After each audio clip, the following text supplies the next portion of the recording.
Hablando de la responsabilidad, una conducta que también ha sido definida como un valor humano y que, si se quiere, es la base fundamental del sistema de valores que tenemos en una sociedad. Se ha hablado mucho durante los últimos tiempos sobre la debilidad en tanto a la formación de valores, que está afectando muchísimo al venezolano. Nuestras especialistas hoy además han coincidido en que en efecto ha venido quizás mermando un poco ese nivel de responsabilidad entre nosotros los venezolanos por múltiples factores.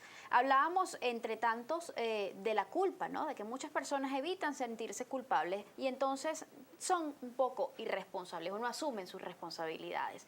¿Qué otros factores o elementos pudieran estar asociados con esto? Yo creo que ese es fundamental, ¿no? El que tiene que ver con que, a ver, yo soy mamá también, ¿no? Y he sido formadora en otros casos. Y muchas veces quienes tenemos en nuestras manos digamos, el deber, el rol de formar a otros bajo la responsabilidad, ¿ok? Muchas veces no somos congruentes, digamos, entre las normas que establecemos y luego las exigencias que hacemos. Es decir, nos pasa con frecuencia, y esto se ve muchas veces en los hogares venezolanos, que le decimos a los niños, bueno, esto debe hacerse así o esto no debe hacerse así, y las consecuencias por hacer esto o por dejar de hacerlo son estas. Entonces, pero al momento de ser cónsonos y de cumplir con esas consecuencias de las acciones que están haciendo los niños, nos inhibimos justamente porque, bueno, muchas veces aparece el fantasma de la culpa, ¿ok? Pensamos que estamos haciendo mal y entonces, claro, no lo estamos enseñando, o sea, estamos incurriendo en un error, no lo estamos enseñando a que realmente lo que yo hago tiene que tener una consecuencia y a que yo debo responder por la consecuencia de lo que hago. Justamente, ¿cómo se traduce eso en el futuro del individuo que estamos formando? ¿Dónde están los individuos en el futuro? Los individuos en el futuro están en organizaciones.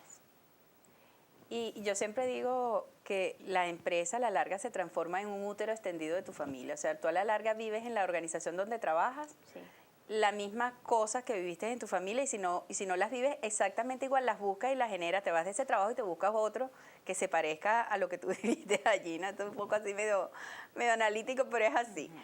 Entonces, ¿qué hay cosas son interesantes?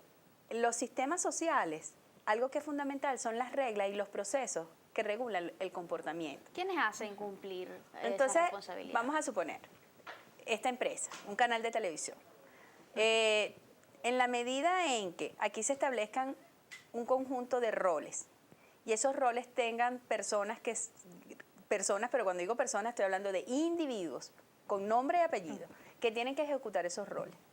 Y bajo esos roles hay un conjunto de premisas, consecuencias que están asociados a eso.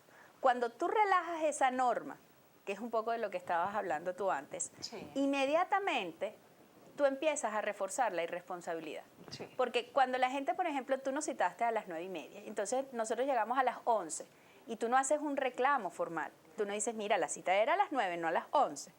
Entonces, automáticamente eso empieza a generar un espacio de reforzamiento para que eso ocurra. A mí no me gusta mucho hacer las generalizaciones de los venezolanos son irresponsables, los venezolanos son responsables, porque hay particularidades y, por ejemplo, tengo la suerte de trabajar con empresas de las cuales las pongo como ejemplo, donde tú dices la reunión empieza a las 7 y a 5 para las 7 todo el mundo ya se ha tomado un café para estar listo a las 7. Okay. También hay empresas en las que yo he trabajado donde se dice empezamos a las 7 y empezamos a las 8 y se asume como normal. Pero lo que quiero resaltar es que es un tema de cómo se administran las reglas del juego y las consecuencias de no cumplir las reglas de juego. Cuando esas reglas de juego no son tan estrictas, ¿es normal que nosotros seamos de repente muy flexibles o un poco irresponsables? Incluso, ¿debemos siempre esperar que alguien nos obligue a cumplir con nuestra responsabilidad? ¿Asumir nuestra responsabilidad? Mira, yo creo que aquí hay otra cara que mostrar, ¿no? Está por un lado esa parte, digamos, de actuar como una obligación, ¿no? De actuar para evitar una consecuencia o buscando otra, sí, para evitar una consecuencia. Pero también está lo otro. Definitivamente, y esto ha estado muy amparado por los hallazgos y los estudios bajo la psicología positiva, bajo el modelo de bienestar de la psicología positiva, ¿ok? Cuando los seres humanos estamos haciendo actividades en las cuales estamos obteniendo sensaciones subjetivas positivas, como son las emociones positivas, que nos conectamos con la alegría, con la diversión, o con lo que para nosotros es positivo, ¿ok? Y es proveedor de bienestar. Cuando estamos también atrapados por una actividad en la que estamos haciendo pleno uso de nuestras habilidades, de nuestros talentos, de nuestras fortalezas personales. En esos casos es más probable que ocurra el comportamiento responsable. Cuando estamos actuando desde un proyecto de vida, desde algo que para nosotros tenga sentido, cuando yo me tengo que levantar todos los días a las 4 o 5 de la mañana, porque voy a ir a un trabajo en el que me siento contento, que forma parte de mis genuinos deseos, de mis genuinas motivaciones como ser humano, ¿ok? Es más probable que yo cumpla con compromisos, es más probable que yo culmine acciones, es más probable que yo acate responsabilidad. Es decir, que la motivación es algo también fundamental en esto de exacerbar la responsabilidad Indudablemente. en nosotros. Ahora, ¿cuál es la relación que guarda la responsabilidad con la confianza? ¿Cuán importante es esto para el desarrollo individual? Fíjate, o sea, como respuesta, yo creo que el elemento fundamental para tú aprender responsabilidad como comportamiento está en tus primeros años de vida. Y tú puedes mirar en estudios longitudinales en el tiempo como niñitos que fueron, de hecho Martin Seligman, uno de los creadores de la psicología positiva, hizo varios trabajos con lo que fue desesperanza, optimismo aprendido, antes de entrar en todo esto de la psicología positiva. Y tú puedes ver que, o sea, la responsabilidad, como muchas otras actitudes, son producto del reforzamiento. Y el reforzamiento es una variable histórica. Es decir, si yo entro aquí y aquí todo está relajado y todo empieza a, pues yo también voy a relajar mis comportamientos. Sin embargo, hay algo importante, que es que tu periodo de formación más importante es tu primera infancia y digamos que hasta la adolescencia temprana.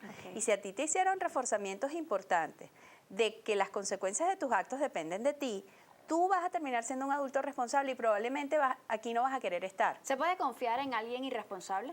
Es que como consecuencia lo que ocurre es que ¿qué cosas detrimentan la confianza?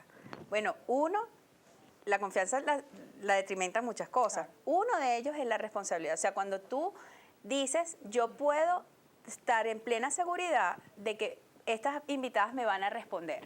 Entonces, esto incrementa nuestra confianza para que tú nos vuelvas a invitar en otra oportunidad. Quizás van a llegar a las 11, pero van a llegar. No, vamos a llegar y vamos a responder. Pero fíjate que empiezan a aparecer otras dimensiones de lo que puede ser la confianza, que ya no necesariamente es la responsabilidad. Empieza a aparecer a lo mejor la sinceridad, o a lo mejor el que tú nos invites y nosotros empezamos a hablar aquí de otro tema, que no es responsabilidad, ya no va a tener que ver con responsabilidad, tiene que ver a lo mejor con sinceridad o con competencia. Tú vas a decir, oye, estas mujeres me dijeron que sabían de responsabilidad y ahora no saben.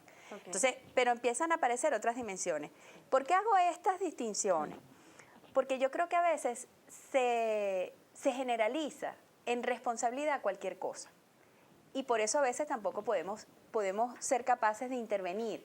Porque entonces alguien se viste feo y yo le digo, es que tú eres tremendamente irresponsable, mira cómo está vestido. Pero es que no tiene nada que ver. A menos que dentro de su ámbito de acción, el modo de vestirse haya sido un acuerdo que él tenga que cumplir con ciertos estándares. Si él no los cumple, haya sido algo consciente. Claro, una visión consciente. Entonces, a veces yo siento prurito cuando en responsabilidad se mete todo. Entonces tú, por ejemplo, la escuchas... gente toma la palabra muy a la ligera. Claro, entonces no podemos intervenir. Por ejemplo, el hecho de que tú seas impuntual no necesariamente para mí involucra la irresponsabilidad. Entonces yo a veces te digo, es que eres una irresponsable porque llegas tarde y la persona no logra cambiar comportamiento porque ella siente que ha cumplido contigo, que todo lo que tú le pides se lo hace. Oye, tiene una mala organización del tiempo. Y eso es otra cosa. Ahora, Tibaire, ¿tiene esto algo que ver con la madurez? ¿Es la responsabilidad sinónimo de madurez? Bueno, sí, claro, si consideramos que madurez es un proceso de aprendizaje, de crecimiento, de haber, por ejemplo, de haber, a ver, si estoy refiriéndome a la responsabilidad conmigo misma, ¿ok? Por supuesto que sí lo es, sí tiene que haber un proceso previo de madurez, un proceso de autoconocimiento, ¿ok? Un proceso de admitir, de reconocer, de identificar un poco, bueno, qué es lo que yo quiero, ¿ok? Cuáles son mis necesidades, cuáles son mis propósitos, ¿ok? Cuáles son mis metas, ¿ok? ¿Las estoy atendiendo? ¿No las estoy atendiendo? Definirlas, un poco lo que decía Joana, que queden claramente definidas, identificadas. Pues sí, detrás de todo eso hay un proceso de madurez muy importante. ¿Quiénes son los Claro que sí. responsables de los niveles del nivel de responsabilidad que podamos tener?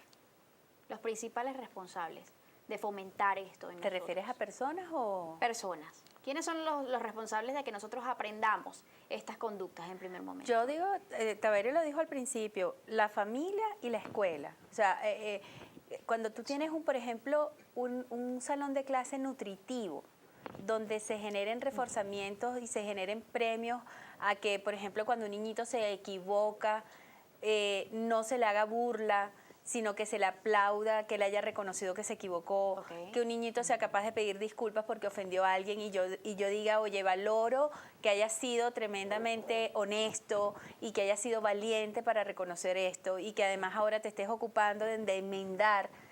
Para mí son dos espacios importantes. Ahora, también es cierto que cuando tú eres joven, ella hablaba un poco de este espacio de madurez, ¿no? Entonces, en la medida que tú eres más joven, pues tú te permites un montón de cosas, corres más riesgos y entre comillas, cuando tú corres riesgos sin medir las consecuencias de esos riesgos y esos riesgos pueden atentar contra ti en cualquiera sea la naturaleza del riesgo, Estás siendo tú irresponsable. estás siendo irresponsable. Ahora, hay un tema de ser irresponsable que es distinto a ser indolente, que es cuando tú lo haces con propósito o cuando eres inconsciente, lo haces porque no sabías. Porque no sabes. Entonces, ¿qué ocurre? La responsabilidad empieza a tener otra dimensión, que es hacerme cargo de las consecuencias de mis acciones, conscientes o inconscientes. Es decir, yo no sabía que te iba a ofender, pero ahora que me di cuenta que te ofendí, no digo, bueno, allá ella que se ofendió, sino que digo, oye, discúlpame, yo no sabía que este comentario te iba a molestar, te pido disculpas. Es fácil decir, sí, fue mi culpa, de